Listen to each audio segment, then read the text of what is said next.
ভাই আজকে আমি 100 টাকা দিয়ে মার্কেট করব, তো চলো তোমাদের আমি দেখাই।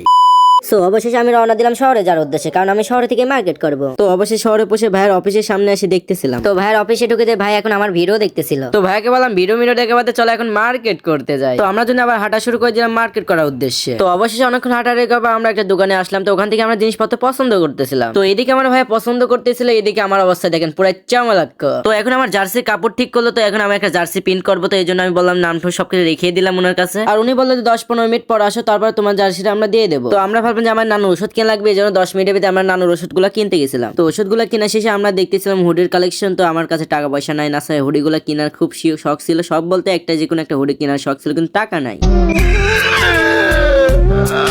আচ্ছা যাই হোক সাকিব ভাই, এখন কাদাকাদি বাদ দেন, দেখেন আমার জার্সিটা কিরকম হয়েছে এটা বলে দেন। আরে বলা লাগবে না, তো এখন আমাদের প্যাকেটিং হয়ে গেছে, এখন আমরা বাসার দিকে রওনা দিচ্ছি। আর আমরা বাসায় তোমরা আরো মিনি ব্লগ দেখার জন্য আমার চ্যানেলটা সাবস্ক্রাইব করো।